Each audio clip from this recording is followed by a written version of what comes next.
जय हिंद साथियों, आप सभी के डिमांड पे मैं लेकर आया हूं बीएसएससी का प्रीवियस ईयर का मैथ्स। उसके बाद लाएंगे रीजनिंग और लगातार पहले मैं इंटर लेवल का करा दूंगा और उसके बाद आपको हम सीजी लेवल का भी कराएंगे। और इसमें हम जो भी प्रश्न लिए हैं एसएससी का प्रीवियस ईयर वह लिए हैं इस बुक से, किरण पब्लिकेशन का इस बुक से लिए हैं। तो अगर आपके पास होगा तो बिल्कुल सेम टू सेम प्रश्न मिलेगा और कोई भी बुक होगा तो उसमें प्रश्न सेम टू सेम ही मिलेगा। यह जो प्रश्न पूछा गया है यह पूछा गया 25/12/2020 में, तो कहीं से भी आप मिलाएंगे तो प्रश्न सेम ही रहेगा। तो ज्यादा कुछ नहीं कहते हुए मैथ्स का ये प्रैक्टिस सेट है, शुरुआत करते हैं प्रश्न संख्या 1 से। आप देखिए कि 2020 में जो एग्जाम हुआ था उसमें किस प्रकार के प्रश्न पूछे गए थे। प्रश्न में लिखा गया है, यदि एक पुस्तक विक्रेता अंकित मूल्य पर 10% की छूट पर एक वस्तु बेचने पर 25% लाभ कमाता है तो पुस्तक के क्रय मूल्य और अंकित मूल्य का अनुपात बताइए। पुस्तक के क्रय मूल्य यानी कि सीपी और अनुपात बोले तो बाटा भी दे सकते हैं और रेशियो भी दे सकते हैं, तो हम बाटा लिखते हैं। क्रय मूल्य और अंकित मूल्य यानी कि एमपी या एमआरपी भी लिख सकते हैं आप। अब देखिए यहां पे दिया गया है आपके पास कि डिस्काउंट 10% का है। डिस्काउंट कितना है डियर? 10%। और ये प्रॉफिट कितना है डियर? 25%। तो लिखने का जो सबसे आसान तरीका रहेगा इस प्रकार के प्रश्न को बनाने के लिए, जब आपसे सिर्फ सीपी और एमपी पूछे तो आपको लिखना है कि 100 प्लस सीपी निकालना रहेगा तो डिस्काउंट को माइनस करना है। तो यहां पे सॉरी प्लस नहीं देना चाहिए हमको। जब डिस्काउंट सीपी निकालना रहेगा, अब यहां से लिखते कैसे हैं ताकि सीपी और एमपी एक बार में निकल जाए। तो लिखने के लिए आप क्या करेंगे, जब सीपी निकालना रहेगा तो 100 और सीपी के साथ माइनस करेंगे ऑलवेज डिस्काउंट। सीपी के साथ ऑलवेज माइनस करेंगे डिस्काउंट, तो डिस्काउंट 10% है तो 10% माइनस कर दीजिए। ठीक है, परसेंट को छोड़िए, सिर्फ आपको 10 माइनस करना, बस 10 डिवाइड। प्रॉफिट है 25%, तो जब प्रॉफिट होगा तो एमपी में एमपी को 100 मान के प्रॉफिट रहेगा तो जोड़ देना है और लॉस रहता तो घटा देना है। 25% है तो आपको 25 जोड़ देना है। 100 में से 10 घटाइएगा तो 90 और बाटा में 125। 5 के पहाड़ा में इसको काटिएगा तो 5 के पहाड़ा में 18 बार और ये कटेगा 25 बार।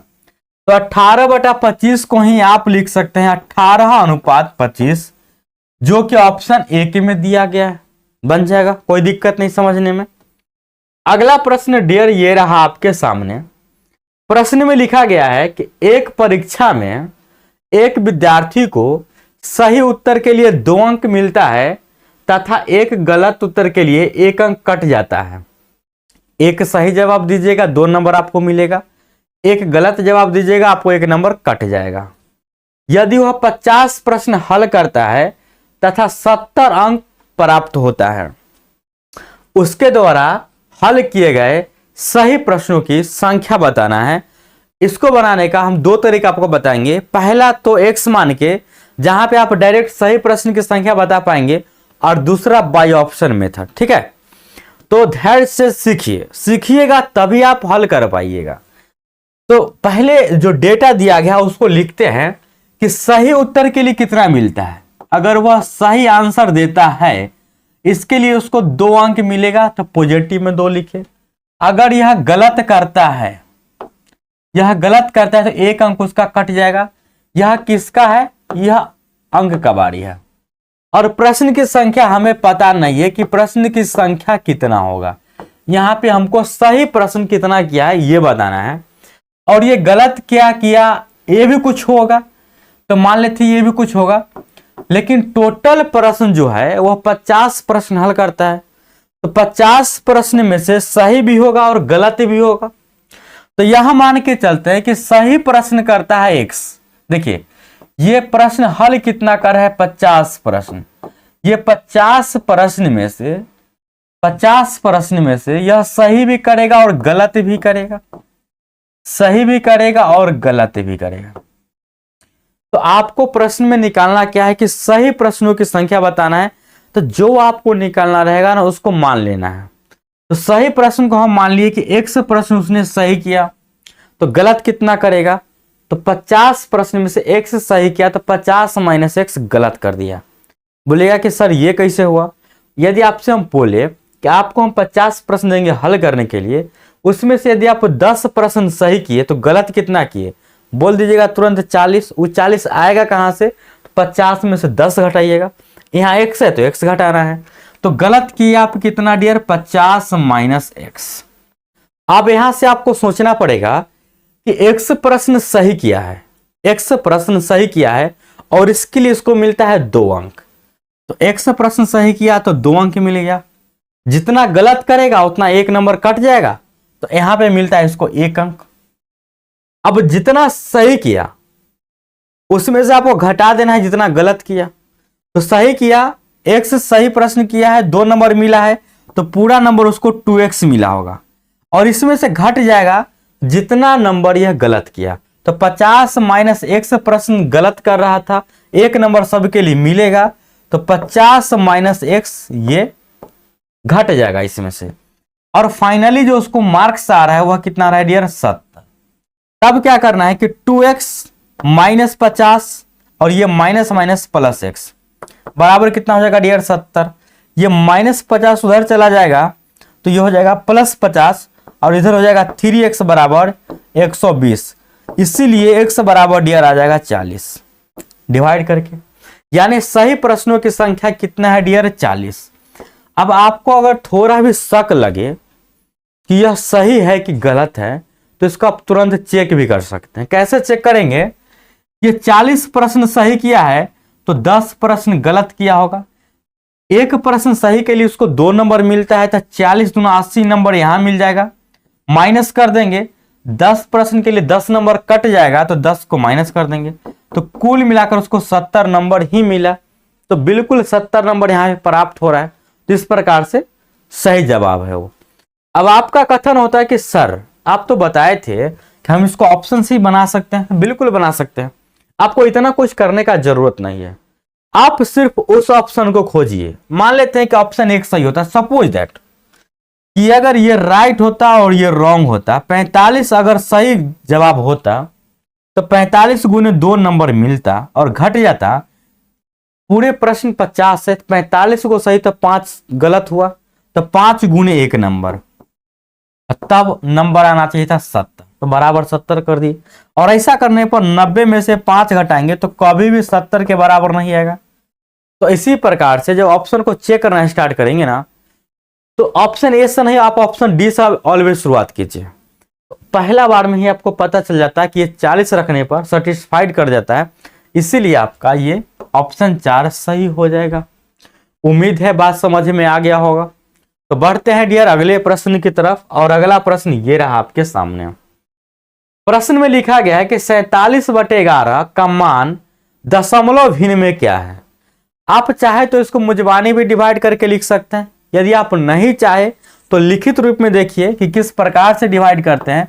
47 का डिवाइड 11 से करेंगे, 11 चौक 44 लगाएंगे आप, घट के 3 आएगा, दशमलव देकर यहाँ पे 0 उतारने का परंपरा है, और 11 दूना 22 लगाइएगा, घट के 8 आएगा। जब एक बार परंपरा के अनुसार दशमलव आ गया तो 1 0 का जब जब जरूरी पड़ेगा तो हम रख सकते हैं।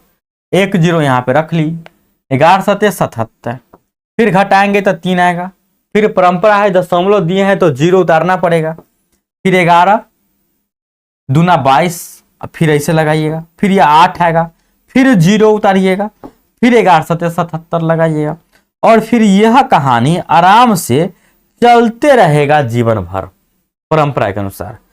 तो आप यहां पे ध्यान दे सकते हैं कि 4.272727 आ रहा है, तो जो चीज रिपीट कर रहा है ना उसी पर रेकरिंग देना है। रिपीट कर रहा है 27, तो 27 पे दे दीजिए रेकरिंग, और यही आपका सही जवाब है जो कि ऑप्शन 3 में दिया गया है। अब आप कहिएगा कि सर आपका आंसर तो 4.2727 आया और यहाँ पे तो दिया गया, तो ऑप्शन 1 काहे नहीं मारे। हम अभी इतना ही तक लगाए हैं ना, अभी दशमलव दिया गया तो और 0 उतारेंगे और लगा सकते हैं। तो लगाते लगाते यह 2 7 अनलिमिटेड टाइम्स आएगा। ऐसा नहीं कितना ही बार लगेगा, जितना लगाएंगे उतना बार आएगा।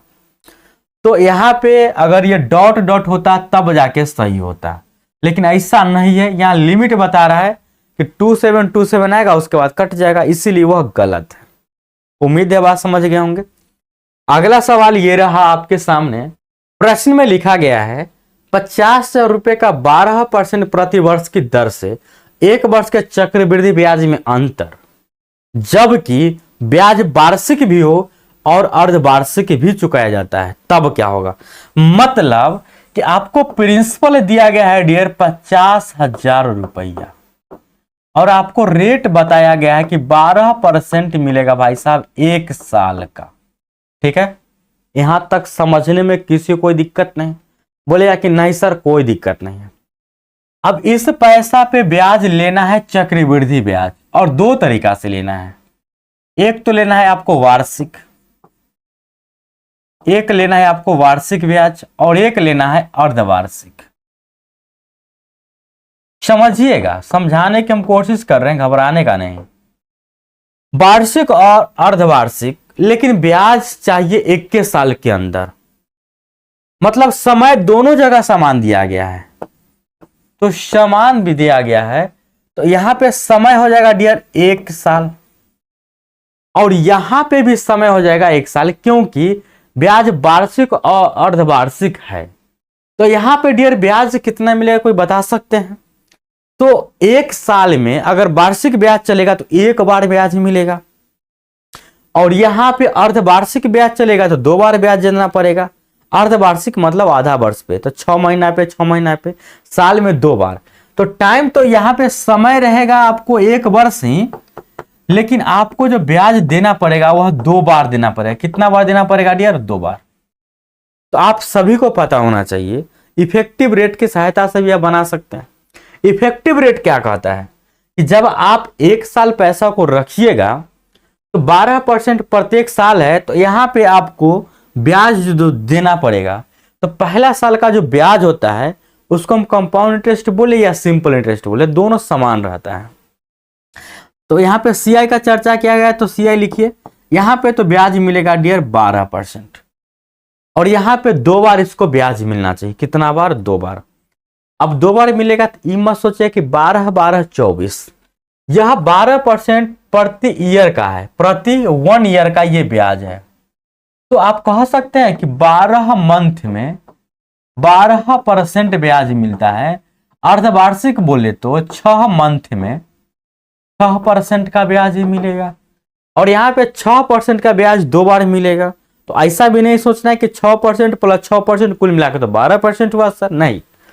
जब 2 बार ब्याज मिलता है और रेट यहाँ पे 6% पर हाफ ईयर, 6 मंथ में हो जाएगा, तो 2 बार ब्याज निकालने के लिए इफेक्टिव रेट जो होगा यहाँ पे 6 + 6 + 6 × 6 डिवाइड 100, कुल मिलाकर बोले तो 12 + 0.36, यानी कि 12.36%।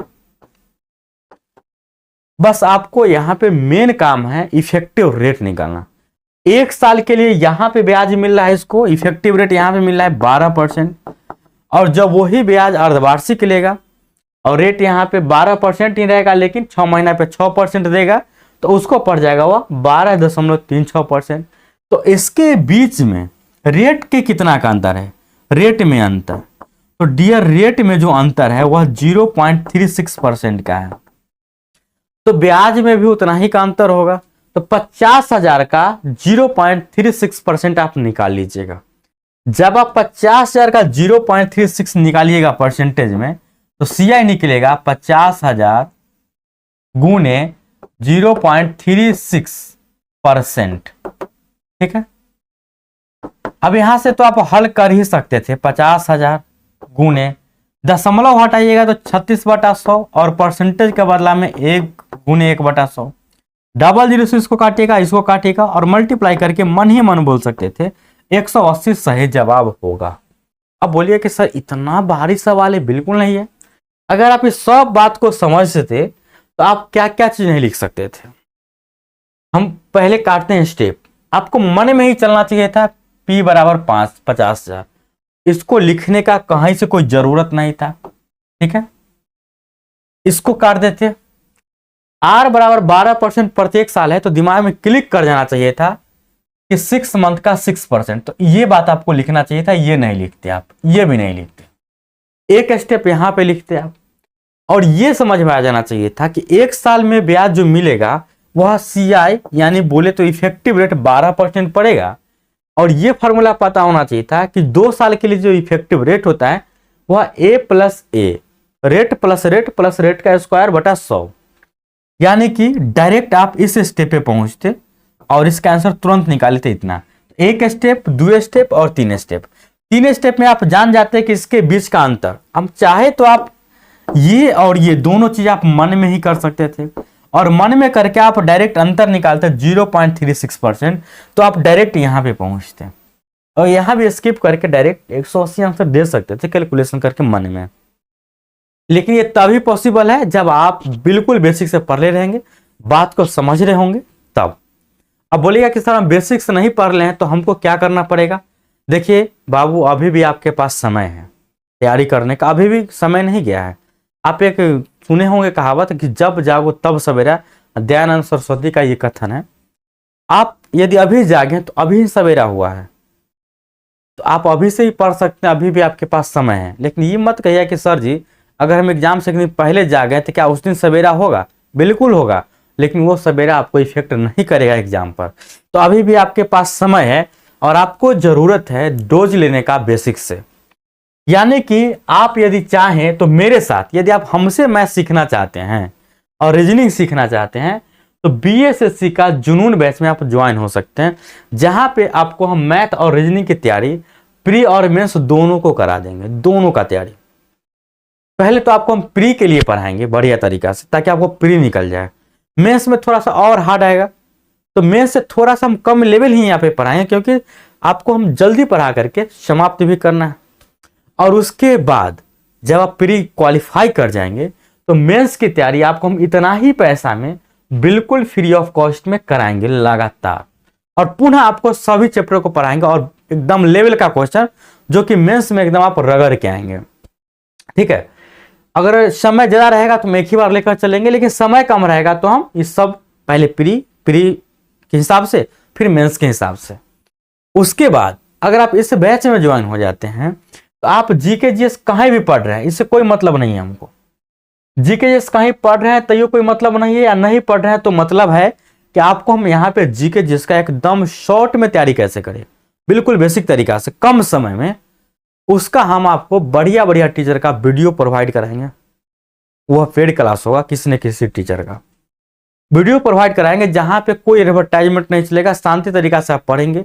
आपको कब कितना पढ़ना है वो मैं आपको बताऊंगा, डेली का टारगेट कि आज आपको इतना पढ़ना है। और इसलिए बताएंगे कि हम आपको लेंगे टॉपिक वाइज क्यूज या टॉपिक वाइज टेस्ट बोलिए जीके जीएस में, ताकि आप जो पढ़ के आएंगे ना खुद से क्लास में, तो क्या होगा कि हम पूछेंगे तो आप बताएंगे, तो आपका रिवीजन होगा। तो इस प्रकार से जीके जीएस की तैयारी यहाँ पे बिल्कुल मुफ्त में हो जाएगा। ठीक है, जीके जीएस बोले तो general knowledge and general science, math reasoning तो हम आपको लाइव क्लास में करा ही रहे हैं।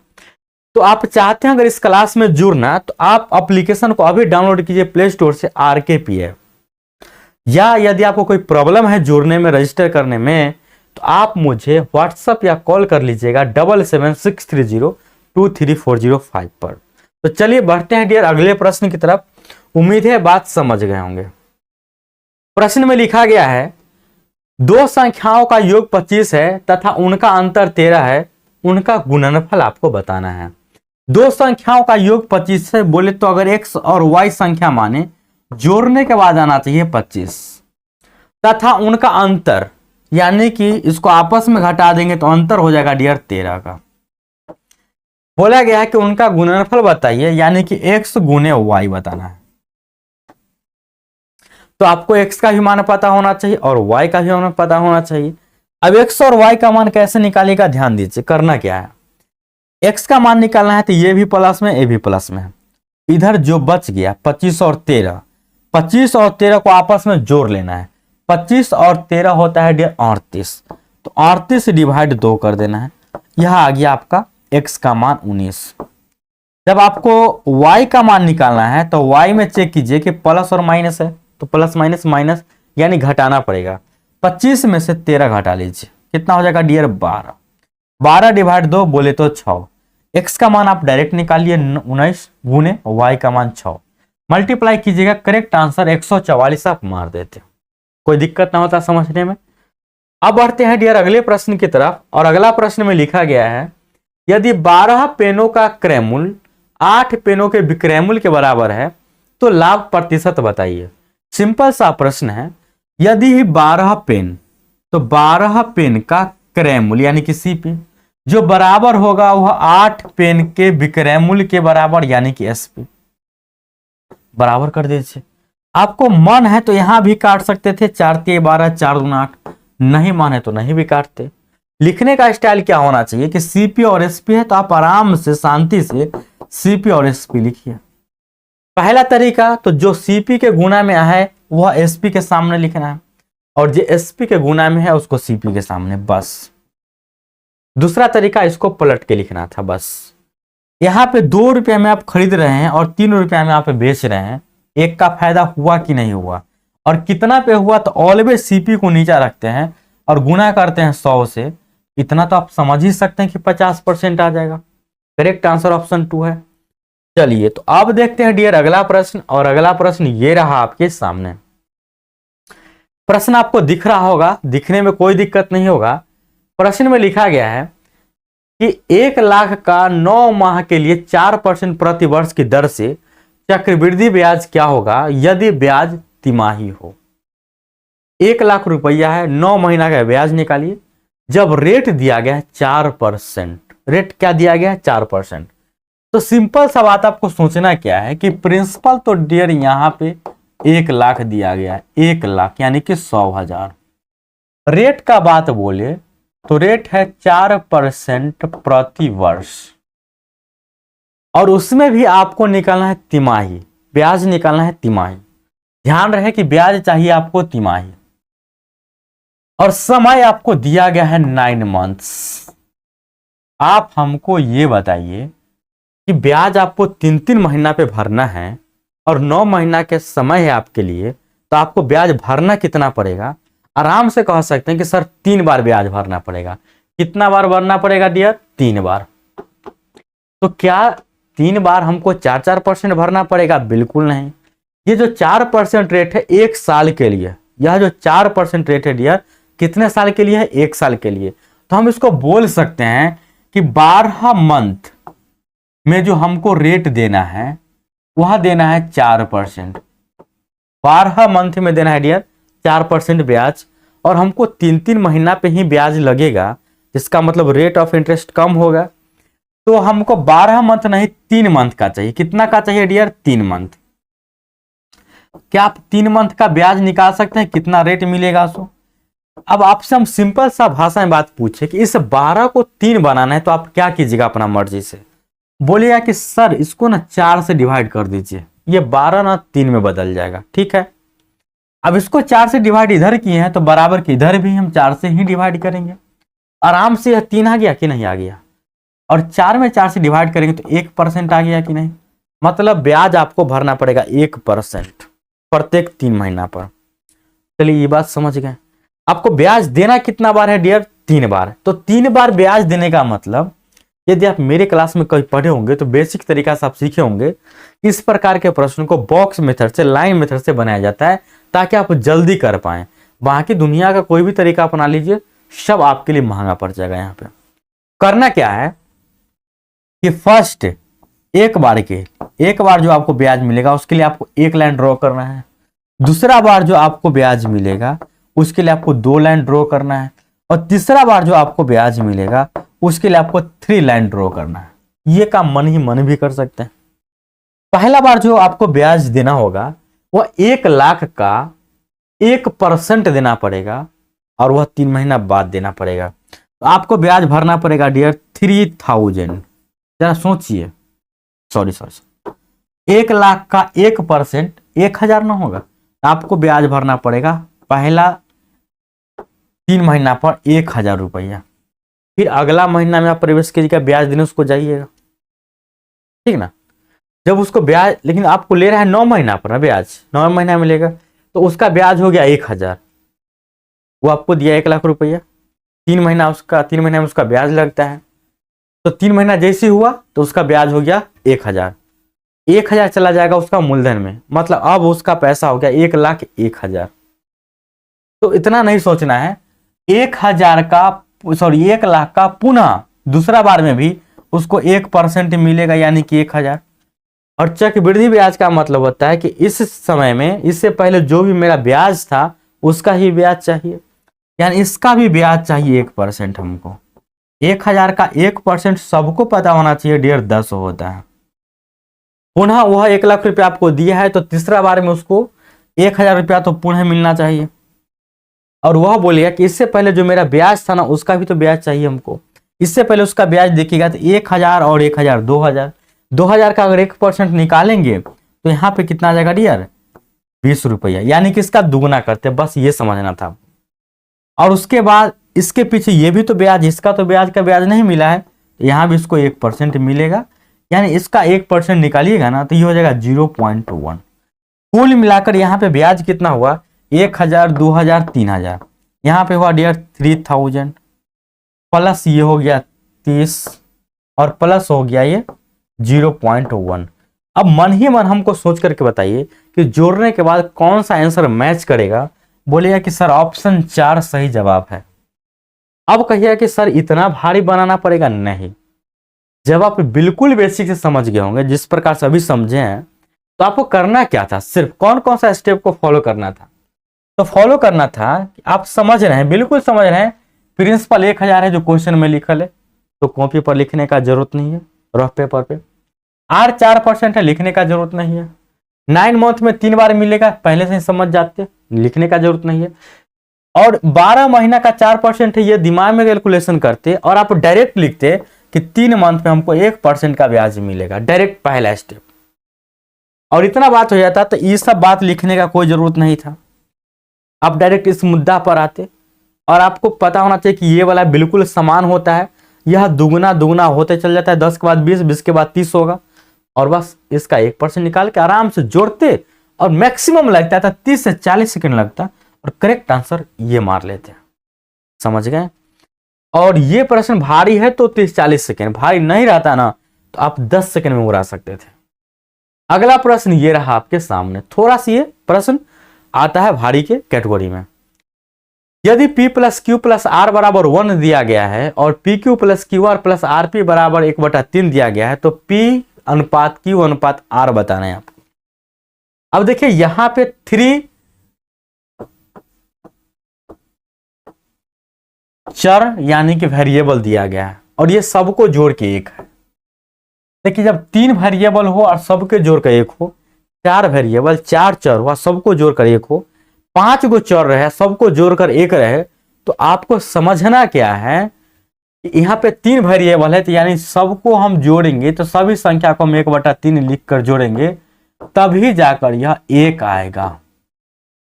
और भी तरीका है 1 लाने का, 0 + 1 भी कर सकते थे, लेकिन यहाँ पे 3 चीज को मानना है, तो 0 + 0 + 1 नहीं कर सकते थे।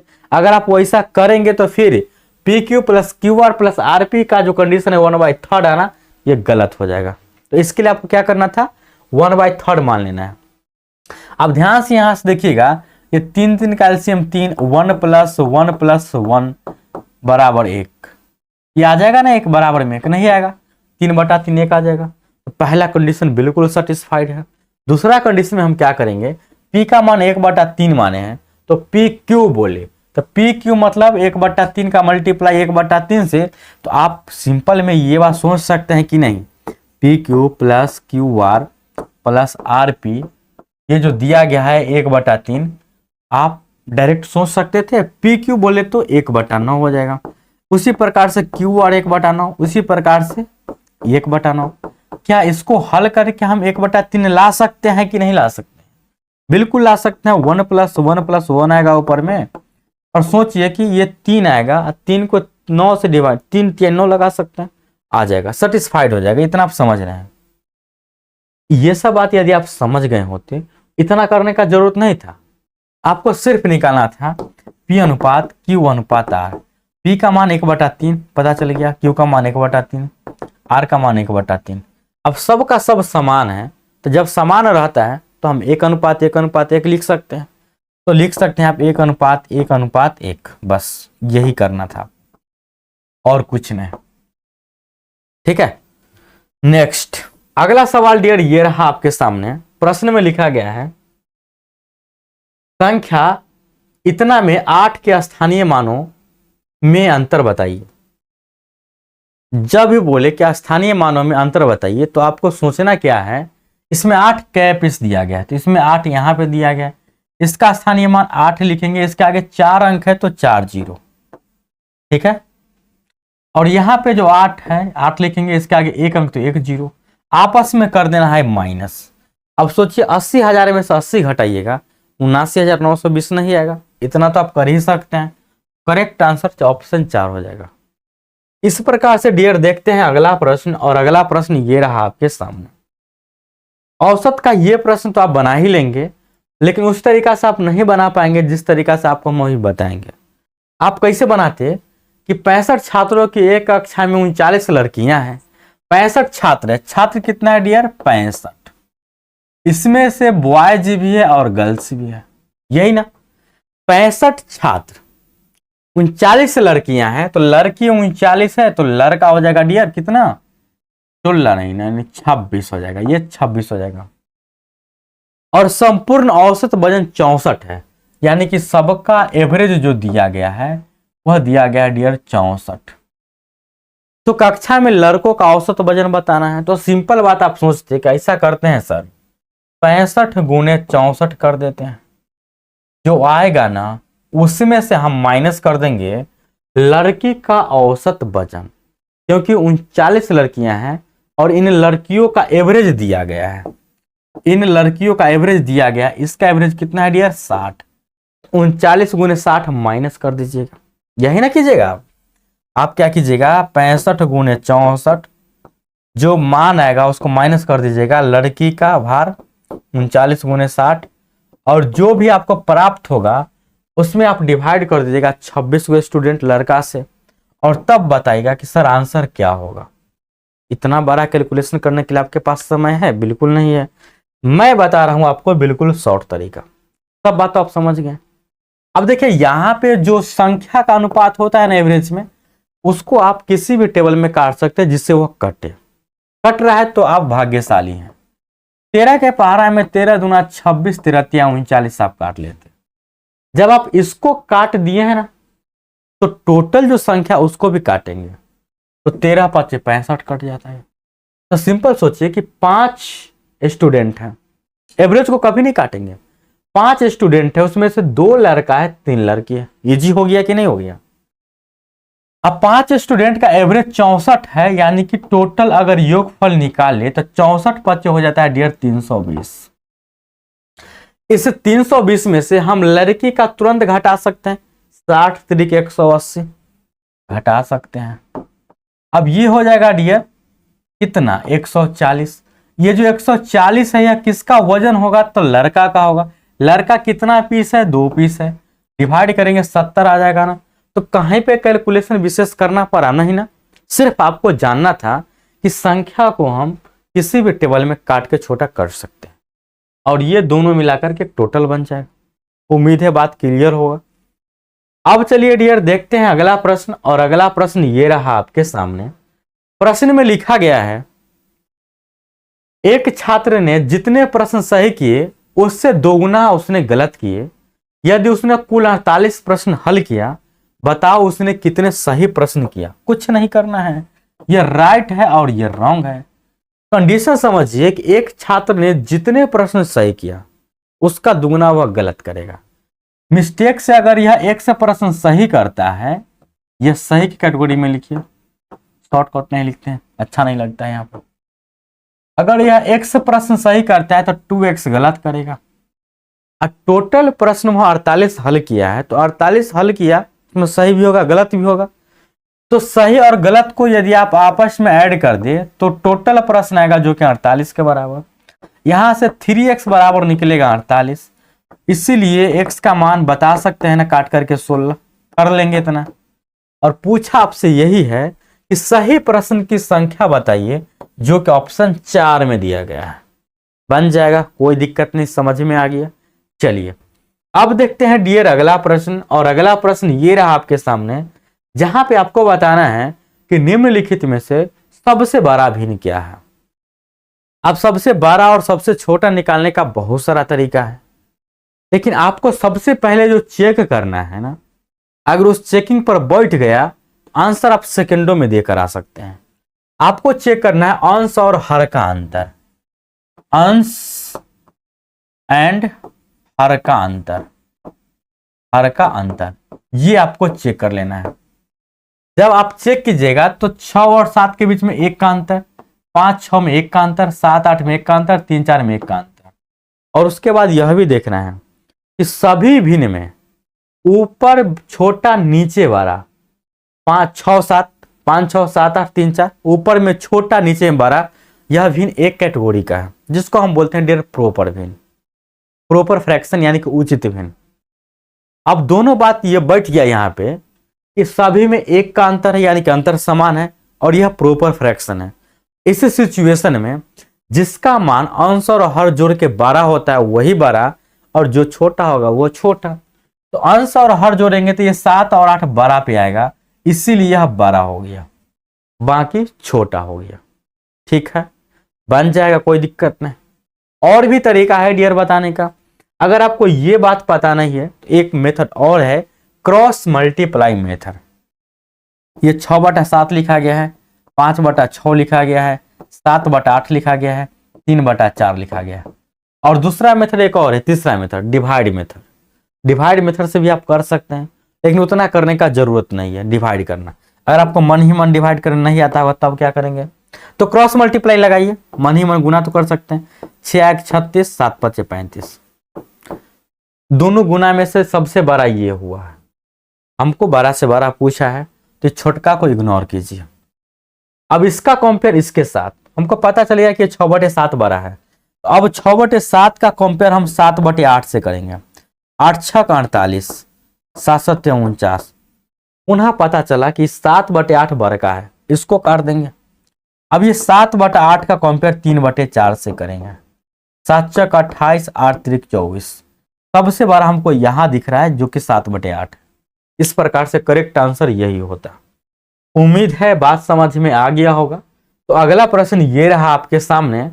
प्रश्न में दिया गया x बराबर 2 है, y बराबर 3 है, x के पावर y निकालना है। x बोले तो 2, 2 के पावर y बोले तो 3। सबको पता है कि पावर जितना बार रहता है उसको उतना बार मल्टीप्लाई में लिख सकते हैं और आंसर टिक सकते हैं, यानी कि 3, ऑप्शन 3 हो जाएगा सही। अब चलिए डियर बढ़ते हैं अगले प्रश्न की तरफ। और अगला प्रश्न ये रहा आपके सामने। लिखा गया कि 17 से 84 के बीच ऐसे कितनी प्राकृत संख्याएं हैं जो 6 से पूर्णतः विभाजित है। सबसे पहला फोकस आपको क्या करना है, यहां पे बोला है बीच। बीच बोला है तो हमको जो लेना है वह 17 से ज्यादा लेना है और अंतिम में 84 से कम लेना है, इसके बीच में होना चाहिए। तो 17 से ज्यादा 6 से पूर्णतः भाग लगना चाहिए। हम 18 से लेना स्टार्ट कर देंगे, 24 आ जाएगा, इस प्रकार से 30 आ जाएगा और इस प्रकार से चला जाएगा। 84 में तो 6 से भाग लग जाता है, लेकिन 84 नहीं लेना है। क्यों नहीं लेना है, क्योंकि इसके बीच बोला है तो शुरुआत और अंत वाला को छोड़ देते हैं। 84 से पहले आएंगे तो आएगा 78, तो 78 तक लेते हैं। अब यहां से आपको n का मान निकालने के लिए क्या करना है कि लास्ट वाला में से आपको माइनस करना है फर्स्ट वाला और डिवाइड करना है ऑलवेज इसके अंतर से, यानी कि इसका जो अंतर है वह 6 है तो 6 से डिवाइड और ऑलवेज 1 जोड़कर ही चलना है बस। 78 में से 18 माइनस करेंगे डियर, यह देगा आपको कितना 60 और डिवाइड 6 प्लस 1, ये 10 प्लस 1 बोले तो 11 करेक्ट आंसर हो जाएगा, जो कि ऑप्शन 2 में दिया गया है।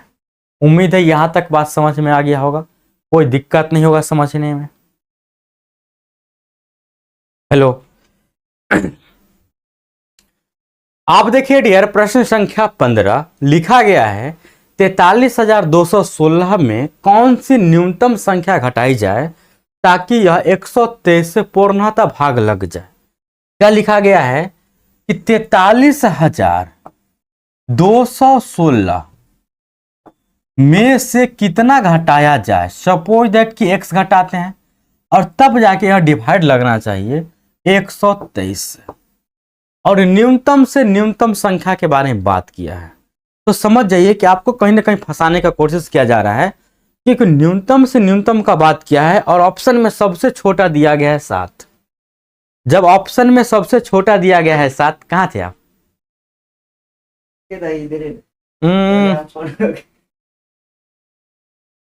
जब ऑप्शन में सबसे छोटा दिया गया है 7 तो आपको लग रहा होगा कि सबसे न्यूनतम संख्या 7 होगा। आप 7 को माइनस करेंगे, आंसर टिक कर देंगे मुझे माने, लेकिन ऐसा नहीं करना है। जब न्यूनतम बोला जाता है तो जरूरी नहीं कि सबसे कम वाला ऑप्शन सही हो जाए, आपको शुरुआत से ही चेक करना पड़ेगा, तब जाके ज़्यादा बेटर रहेगा। हम ऑप्शन 1 को सही मानते हैं और ऑप्शन 1 को जब सही मानेंगे तो 43 को घटाएंगे। इसमें से 43 घटाइएगा, जब इसमें से आप 43 घटाइएगा तो 43,216 में से 43 घटाने पर यह कितना बचेगा?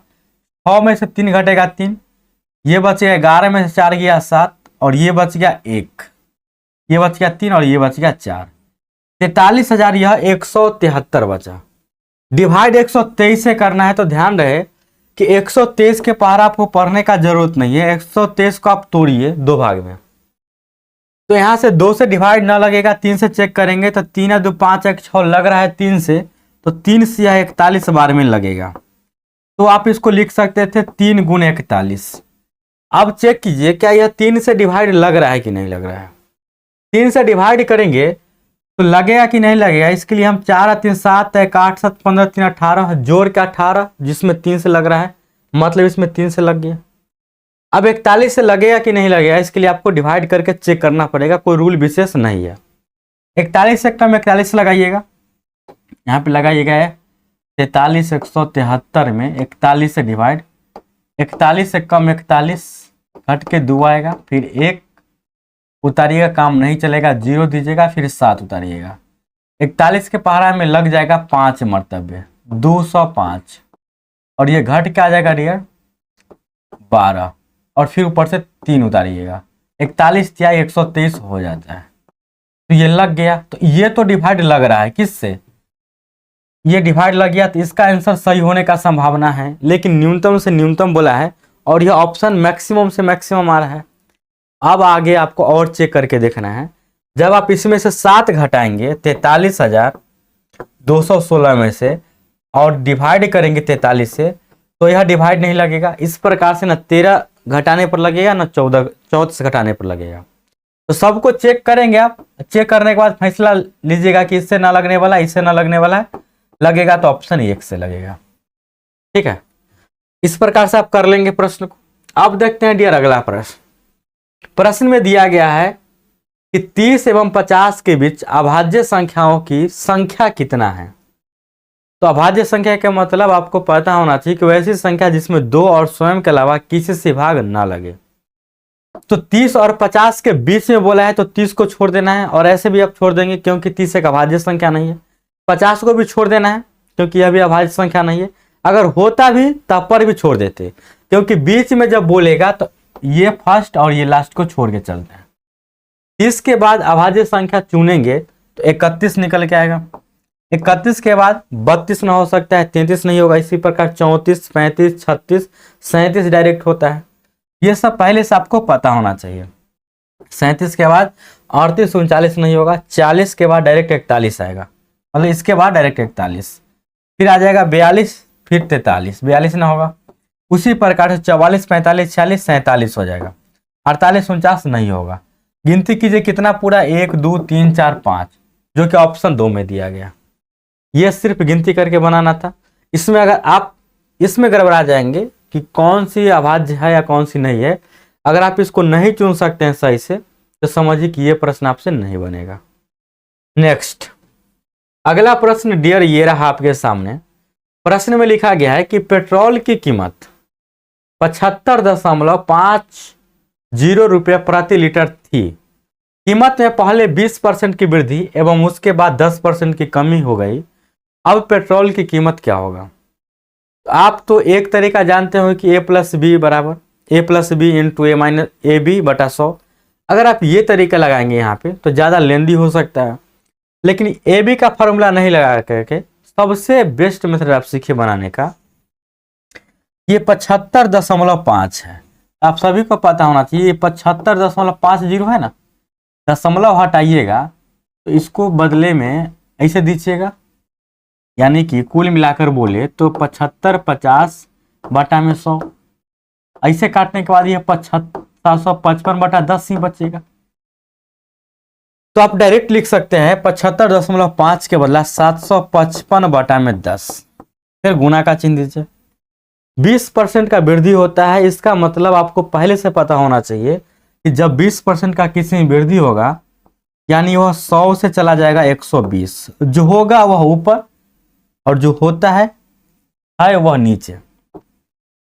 और फिर 10% का कमी होगा, इसका मतलब 100 रहेगा तो वह 90 हो जाएगा।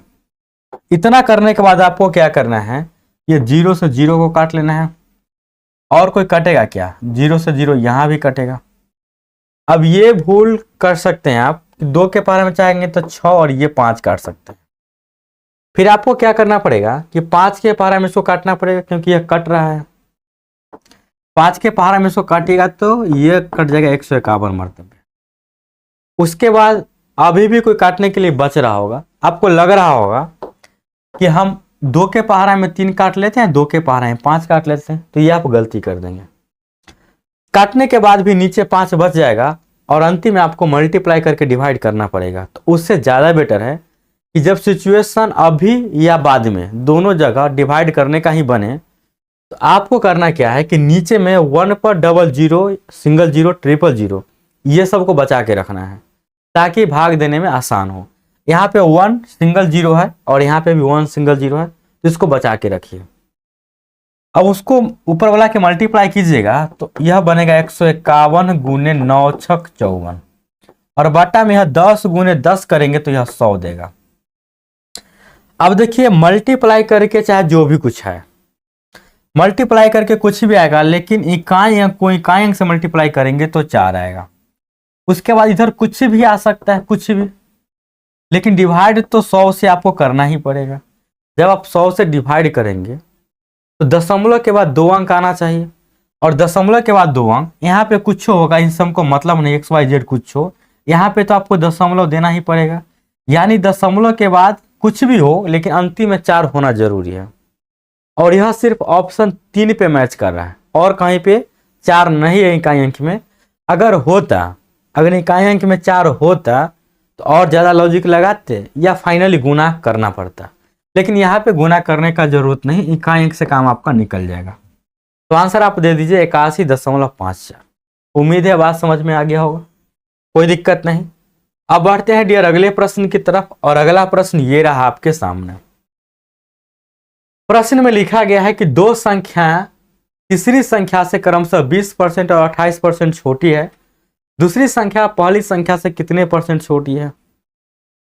इसको बनाने के लिए आपको अधिक सोचने का जरूरत नहीं है। जब भी ऐसा प्रश्न है कि 2 संख्याएं तीसरी संख्या से क्रमशः इतना और इतना छोटी है, दूसरी संख्या पहली संख्या से क्या है, कुछ नहीं कीजिए, आप 3 संख्या मान लीजिए, ये पहला संख्या, ये दूसरा संख्या, ये तीसरा संख्या। देखिए 2 संख्याएं तीसरी संख्या से बोला है, यहाँ पे इस बात पे ध्यान देंगे, तीसरी संख्या से जहां पे से लगाया हुआ रहेगा उसको मान लेना है। तो तीसरी संख्या से बोला था, संख्या को मान लेंगे 100 इसलिए मानेंगे ताकि उसका 20% और 28% निकालना आसान है। इस प्रकार से क्रमशः 20% और 28% छोटी है। छोटी कहने का मतलब कम होना चाहिए। तो हम ऐसा नहीं सोचेंगे कि 100 से 20% कम करके 80 यहाँ लिख देंगे, 28% कम करके 72 यहाँ लिख देंगे, गलती हो जाएगा। क्रमशः बोला है तो यानी कि 1 और 2 के बारे में चर्चा कर रहे हैं, मैक्सिमम टाइम यही चर्चा करता है प्रश्न। तो 100 से 20% कम करेंगे तो 80 यह होगा, 100 से 28 कम करेंगे तो 72 ये होगा। बीच में मन है तो अनुपात लगा लीजिए ताकि अलग अलग दिखे। दूसरी संख्या पहली संख्या से कितना % छोटा है, ये जो दूसरी संख्या है पहली संख्या से कितना परसेंट छोटा है। परसेंट का बात तो बाद में कीजिए, पहले यह देखिए कि छोटा है कितना। यह 72 है या 80 है, तो यहाँ छोटा की बात करें सिर्फ, यह छोटा कितना है तो 8 है।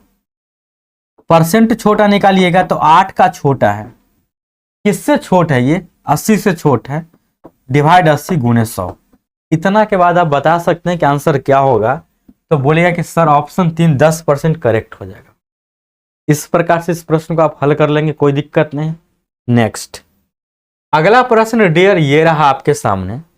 प्रश्न में लिखा गया है कि दो मोबाइल फोनों में से प्रत्येक को 4500 में बेचने पर 6% का लाभ होता है और दूसरे पर 6% का हानि होती है। पूरे लेन देन में लाभ या हानि परसेंट बताइए। यहाँ पे गौर करने वाली बात है कि दो मोबाइल फोनों में प्रत्येक को 4500 में से बेचने पर, यानी कि यहाँ पे सेलिंग प्राइस समान है। बोला जाए तो ये सीपी है और ये एसपी है। ये मोबाइल 1 है, इसका कॉस्ट प्राइस हमें पता नहीं है, लेकिन ये पता है कि इसको हम बेच कितना पर रहे हैं, 4500 पर। और 4500 पर बेचेंगे तो यहाँ पे लाभ होगा कितना का डियर? 6% का। ये लाभ हो गया, तो प्लस 6% लिखिए। दूसरे मोबाइल के बारे में भी पता नहीं है कि इसका खरीदारी रेट क्या है, मोबाइल 2, लेकिन यह पता है कि उसको भी हम 4500 में ही बेच रहे हैं। लेकिन यहां पे 6% का क्या हो रहा है डियर? लॉस। तो इस प्रकार के प्रश्न जब भी आपके एग्जाम में है तो ये जो एसपी होगा ना, या एसपी से कोई लेना देना आपको नहीं है। अगर आप एसपी से लेना देना रखिएगा तो काफी लेंदी प्रश्न हो जाएगा। आंसर तो वही आएगा, लेकिन कैलकुलेशन करते करते आप थक जाइएगा। तो आपको ऐसा नहीं करना है। कंडीशन सिर्फ याद रखिए कि जब सेलिंग प्राइस समान हो, एक पे प्रॉफिट दूसरे पे लॉस, तो 100% टोटल कुल मिलाकर के लॉस होगा। तो आपको ट्रिक लगाना है, ठीक ना। 100% क्या होगा? लॉस होगा। तो आपको ट्रिक क्या लगाना है कि P गुने L डिवाइड बटा में आपको कर देना है कितना? 100। यहां पे प्रॉफिट बोले तो 6 गुने 6। सिंपल सोचिए कि 6 का गुना -6 से करेंगे तो -6 आएगा, सॉरी -36 आएगा। और ये -36 में डिवाइड करेंगे 100 से तो 0.36, और ये दर्शाएगा माइनस में। तो ये माइनस क्या दर्शाता है कि यह हानि हो रहा है, यानी करेक्ट आंसर ऑप्शन 4 हो जाएगा। तो इस प्रकार के प्रश्न में ऑलवेज हानि ही होता है, ठीक है। लेकिन ये भी ध्यान रखना है कि जितना यहाँ प्रॉफिट होगा और जितना यहाँ लॉस होगा तब की बात करते हैं। या आप ये भी सोच सकते हैं कि अगर प्रॉफिट से कम लॉस रहेगा, सॉरी प्रॉफिट से अधिक लॉस होगा, तब तो ऑलवेज लॉस रहेगा। लेकिन इसी प्रश्न में अगर दिया जाता है कि 16% का यहाँ लाभ है, यहाँ पे 6% का लॉस है, तो ये फॉर्मूला का यूज नहीं करते, तब आपको सीपी निकालना पड़ता। लेकिन ऐसा नहीं दिया गया है, और अक्सर एग्जाम में प्रश्न इसी प्रकार के पूछे जाते हैं, ठीक है, कि जितना यहाँ पे लाभ उतना ही यहाँ पे हानि। निकालने के लिए क्या करना है? आपस में मल्टीप्लाई डिवाइड 100 से, और जो भी आंसर आएगा वो हानि में होगा। नेक्स्ट अगला प्रश्न डियर ये रहा आपके सामने। प्रश्न में लिखा गया है कि दो पूर्ण संख्याओं का गुणनफल 37 है, उन संख्याओं के अंतर का वर्गमूल बताना है। पूर्ण संख्या बोले तो स्टार्टिंग आपको 0 से कर देना है, बस ऐसा समझना है। 0 1 2 3 4 5 कुछ भी आप ले लीजिए, लेकिन दो संख्याओं का गुणनफल हमको चाहिए कितना? 37। तो उन संख्याओं का वर्गमूल बताइए, और वर्गमूल उसमें भी परफेक्ट में दिया गया। और आप सभी को पता है कि वर्गमूल यहाँ पे दशमलव वाला गलती होने का ज्यादा संभावना है। तो करना क्या है? और इसमें भी पूर्ण वर्ग है, पूर्ण संख्या है। जब पूर्ण संख्या रहेगा तो 100% वर्ग जो है, सॉरी वर्गमूल जो आएगा वह पूर्ण ही आएगा। पूर्ण कहने का मतलब दशमलव में आना ही नहीं चाहिए। 2 8 या 6 होगा। अब ऐसा मत सोचिए कि ये गलत है, आपको संख्या तो पहले खोजना है ना। तो इसमें लगेगा खुद का लॉजिक, कोई इसमें मेथड नहीं। खुद का लॉजिक यह काम कर रहा है कि हम x को 1 मान लेते हैं, y को 37, आराम से यह आ जाएगा 37, कोई दिक्कत नहीं। या आप इसका अपोजिट ही मान सकते थे, 37 गुणे 1, कोई दिक्कत नहीं। लेकिन बोला है कि इन संख्याओं के अंतर का वर्गमूल, इन संख्याओं बोले तो x माइनस वाई बोलिए या y माइनस एक्स बोलिए, इसका वर्गमूल तो 37 में से एक घटा दीजिएगा, यह घट के देगा डियर 36, और इसका वर्गमूल किसको पता नहीं, 6 होता है, यानी कि ऑप्शन 4 आपका सही जवाब है। उम्मीद है यहां तक समझने में कोई दिक्कत नहीं। नेक्स्ट अगला प्रश्न डियर ये रहा आपके सामने। प्रश्न में लिखा गया है कि 3 क्रमागत प्राकृत संख्या जिनमें से प्रत्येक 5 से विभाज्य है का जो योग है वह 225 है, उनमें से सबसे बड़ी संख्या बताना है। 3 क्रमागत संख्या, एक संख्या, 2 संख्या और 3 संख्या, ये सभी को आपस में जोड़ देंगे। हमें चाहिए कितना डियर, 225, और ये जो संख्या होना चाहिए 5 से विभाजित भी होना चाहिए, और हमको बताना है सबसे बड़ी संख्या। जब हमको सबसे बड़ी संख्या बताना है और वह ऑप्शन में कहीं ना कहीं मिलेगा, तो हमको यहाँ पे कोई भी मेथड अप्लाई करने का जरूरत नहीं है, सिर्फ हमको देखना है ऑप्शन मेथड।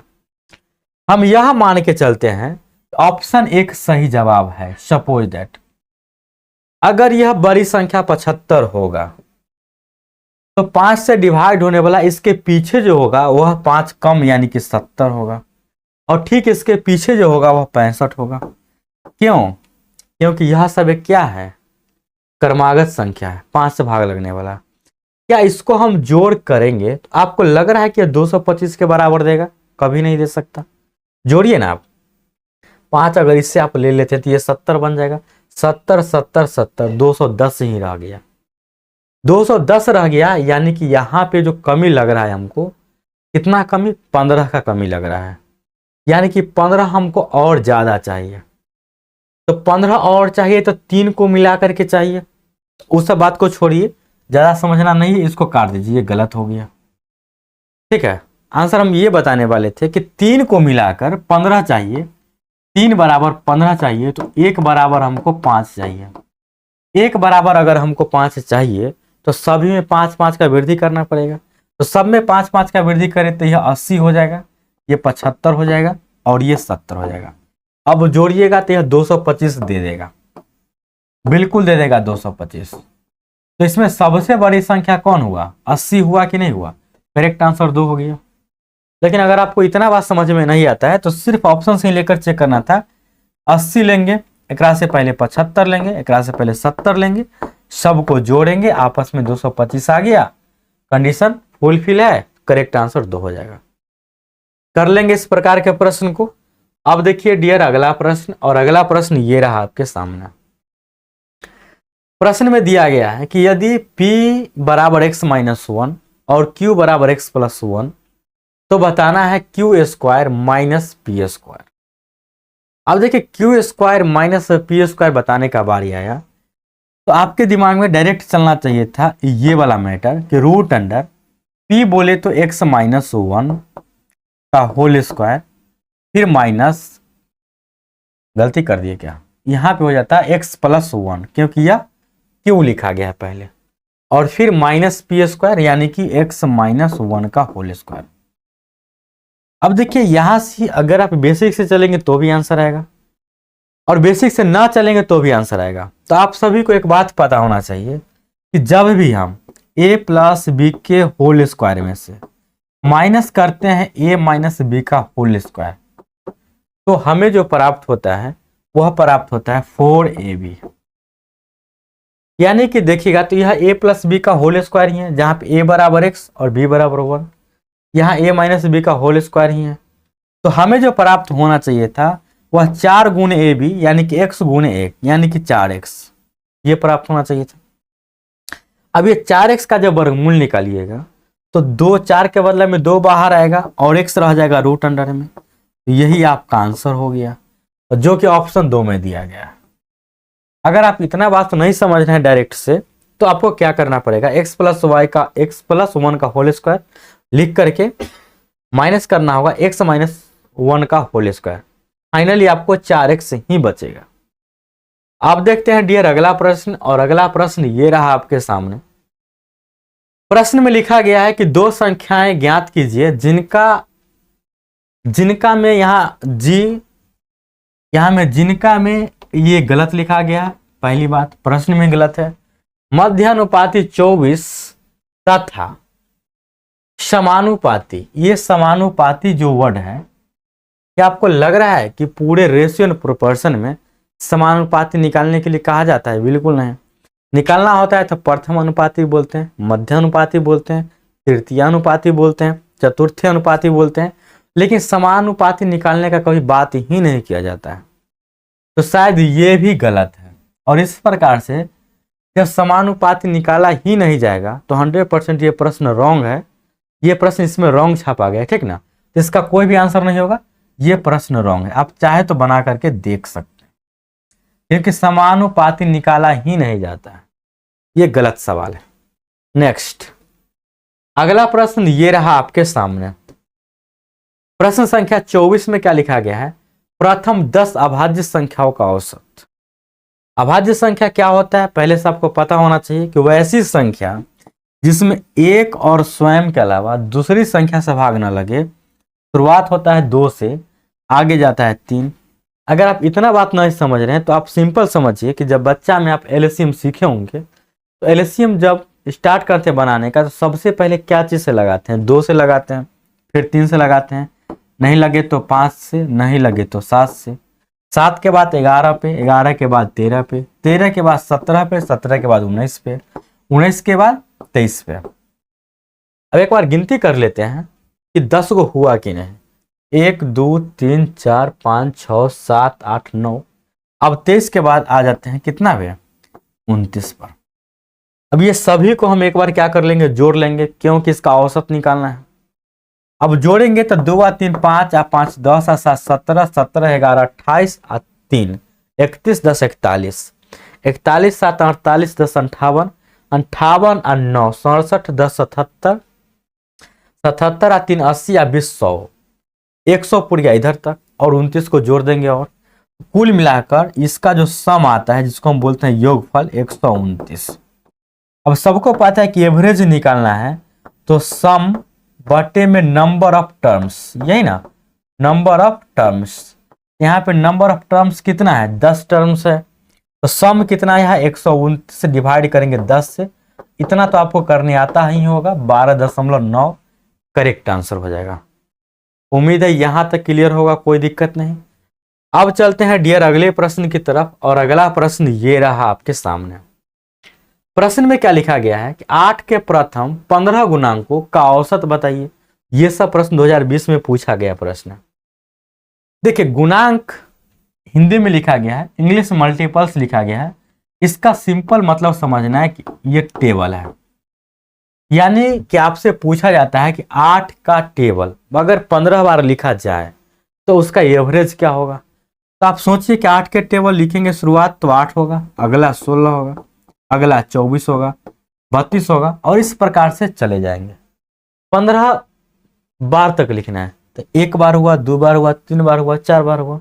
अब देखिए 4 बार हुआ है तो 8 गुने 4 दिख रहा है। इसी प्रकार से जब 15 बार होगा तो 8 गुने 15 दिखेगा, जिसको हम क्या बोल सकते हैं? 120। तो ये हो गया 120।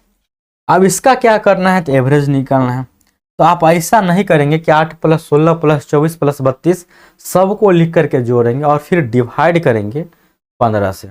अगर आप ऐसा करेंगे तो समझिए कि आप फंस जाएंगे, कैलकुलेशन मिस्टेक हो सकता है, समय अधिक लग सकता है। तो ऐसा नहीं करना है।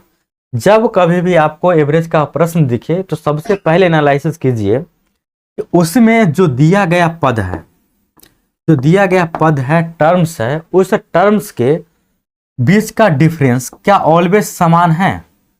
यह समान नजर आ रहा है, समान है, समान है।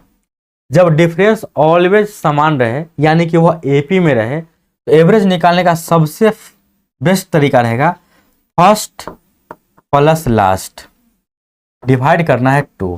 प्रथम यहाँ पे 8 है, अंतिम वाला 120 है, डिवाइड 2 से कर देना है। कुल मिलाकर बोले तो 128/2, मन ही मन बता सकते थे 64 इसका करेक्ट आंसर हो जाएगा। इस प्रकार से बना दीजिएगा इसको। नेक्स्ट, अगला प्रश्न डियर ये रहा आपके सामने। प्रश्न में लिखा गया है कि 1820 यानी कि 1820 का साधारण ब्याज 9 मार्च 2019 से 21 मई 2019 तक 7.1/2% प्रतिवर्ष की दर से क्या होगा। यहाँ पे प्रिंसिपल की बात करें तो प्रिंसिपल जो दिया गया है 1820 दिया गया है। अगर यहाँ पे टाइमिंग की बात करें, टाइमिंग, तो यहाँ पे जो टाइमिंग है स्टार्ट हो जाता है 9 मार्च 2019 से 9 मई 2019 तक, सॉरी 9 महीने 21 मई। तो ये जो टाइमिंग निकल के आएगा इसको तो आप गिनती करेंगे तो दिन में ही गिनती करेंगे। अब दिन में ही गिनती करेंगे तो आप सभी को एक बात पता होना चाहिए, यूनिवर्सल ट्रूथ है ये एसआई का, कि जब भी आपको कभी प्रश्न में दिन गिनती करने के बारे में कहा जाए, लगे कि दिन गिनती करना पड़ेगा समय के बारे में कि यहाँ से यहाँ तक कितना दिन होगा, तो आपको गिनती करने का जरूरत नहीं है। जो भी दिन होगा ना, जो भी दिन होगा वह होगा 73 का मल्टीपल। मल्टीपल बोले तो इसका पहाड़ा में 73 का टेबल होगा, बस गिनती नहीं करना है आपको, 73 का टेबल। अब आप कहिएगा कि सर 73 140 फिर 73 तिहाई होगा, सो कौन होगा।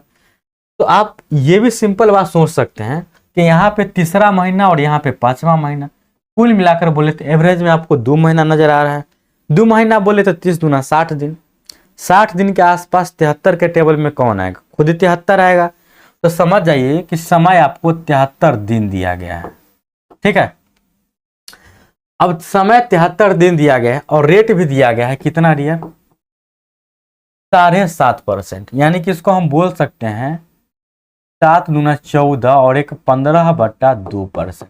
तोड़ के अब ये लिख दिए और यह प्रति ईयर का बात किया है। और आपको चाहिए एसआई।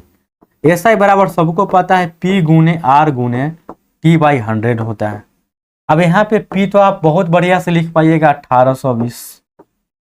R को जब लिखने का बारी आएगा तो फिर ये बटा में आ गया, तो घबराइए नहीं, यहाँ पे बटा का साइन दीजिए, ऊपर 15 दीजिए, इसके बटा में 2 दीजिए, ठीक है।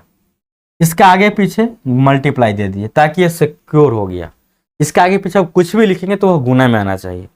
अगर गुना का चिन्ह दीजिएगा 100 लिखेगा तो 2100 दिखेगा 2100 की तरह, तो गलत कैलकुलेशन हो जाएगा। उसके बाद बात आता है समय लिखने का। तो क्या समय में हम सिर्फ 73 बैठा दें, बिल्कुल नहीं। आप सभी को पता है कि यहाँ पे जो टाइमिंग रेट दिया गया है परसेंट पर ईयर दिया गया है। इसका मतलब हुआ कि समय भी हमको साल में होना चाहिए। समय साल में होना चाहिए तो किसी भी दिन को साल में बदलने के लिए क्या करेंगे। आप सभी को पता है कि नॉर्मली 365 दिन बराबर 1 साल होगा, यानी कि 365 में फिर 365 से डिवाइड करेंगे तभी नहीं आएगा। तो किसी भी दिन को साल में कन्वर्ट करने के लिए डिवाइड किया जाता है 365 से। तो ये हो गया डियर 365। और जब 365 हो गया, आपको यह भी पता है कि बटा में 100 होता है, तो यह भी कहीं ना कहीं आएगा। यह हो गया मल्टीप्लाई में। अब इतना का हल करेंगे, आंसर आपके सामने होगा। अब हल कीजिएगा तो 73 के पहाड़ा में 73 बचे। अब सोचिए कि 73 क्यों आएगा, दिन गिनती करके 73 आएगा या 73 के टेबल में, तभी 73 ही एक ऐसा है या 73 के टेबल वाला जो 365 को काट सकता है। अगर दूसरा कोई ले लेते हैं तो 365 कटेगा नहीं, और जब 365 कटेगा नहीं तो कैलकुलेशन हार्ड होगा और दशमलव के बाद बहुत कुछ आने लगेगा।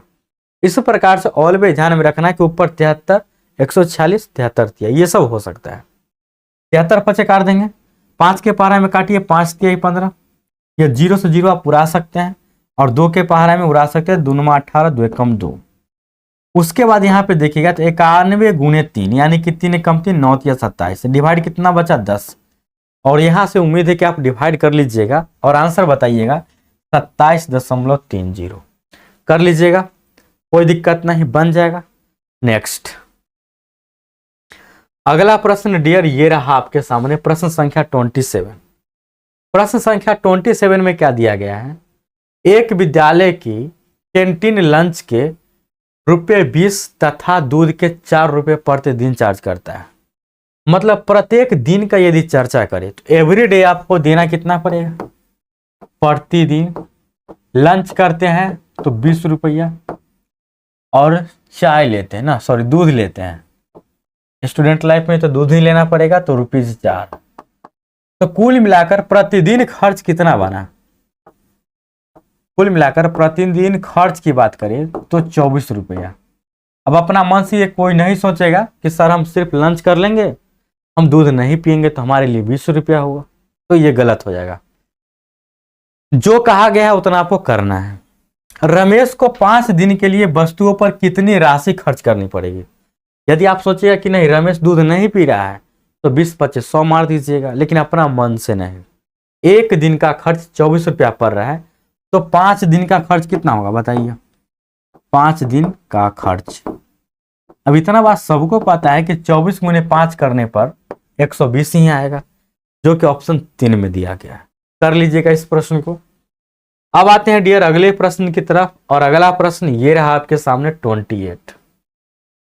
28 नंबर प्रश्न में क्या दिया गया है कि दो संख्याओं में से छोटी संख्या बड़ी संख्या की 2/3 है। छोटी संख्या जो होगा वह बड़ी संख्या का 2/3, यदि उनका योग 60 है तो बड़ी संख्या बताइए। देख करके घबराना नहीं है, बहुत आसान सवाल है। करना कैसे सो देखिए। दो संख्या मानिएगा तो 100 और y मान लीजिए। बड़ी छोटी की चर्चा किया गया है तो इसमें किसी को बड़ा किसी को भी छोटा मान सकते हैं। हम यह मानते हैं कि x greater than y, x बड़ा है y से, x बड़ा और y छोटा हो गया। कंडीशन पे आइए। कंडीशन में कहता है दो संख्याओं में से छोटी संख्या, जो छोटी संख्या यानी कि y बड़ी संख्या की 2/3 है, तो बड़ का संख्या x है, इसका यह 2/3 है, ये बराबर दे देंगे। छोटी संख्या बड़ी संख्या का 2/3 कर लिए। यदि उनका योग 60 है, कंडीशन यह भी है कि दोनों को आपस में जोड़ेंगे, कंडीशन यह भी है कि दोनों को आपस में जोड़ेंगे 60 आना चाहिए। तो बड़ी संख्या बताइए। अब देखिए बड़ी संख्या बताने की बात आया है तो ऑप्शन में कहीं ना कहीं बड़ी संख्या दिया गया होगा, तो हमको पता नहीं कि कहां पर दिया गया है, तो हम क्या करते हैं कि मान करके चलते हैं। अगर ऑप्शन 1 सही हो जाता है, सपोज दैट, तो यह बड़ी संख्या हो गया, और यह बड़ी संख्या हो गया मतलब ये x का मान हो गया, और x का मान हो गया तो 2/3 गुना में करने पर ये कटने लगेगा, कट जाएगा तो यह कितना हो जाएगा डियर? 32, यानी कि यह y का मान आ गया। तो यहां से x का मान अगर हम 48 मान लेते हैं तो y का मान 32 दे रहा है। क्या यह बराबर है 60 के? बिल्कुल नहीं है। इसका मतलब हुआ कि ऑप्शन 1 गलत हो जाएगा। इस प्रकार से आप ऑप्शन 2 को भी चेक करेंगे तो ये भी गलत नजर आएगा। इस प्रकार से आप इसको करेंगे, मन ही मन कर सकते हैं, ये भी गलत नजर आएगा। फाइनली जो सही नजर आपको आएगा वह आएगा y बराबर, यदि आप x इंटू 2/3 लिखते हैं, इसको अगर सही मान लेते थे 36 को, तो y का मान 36 x का मान 36 ना होगा क्योंकि बड़ी संख्या मान रहे हैं।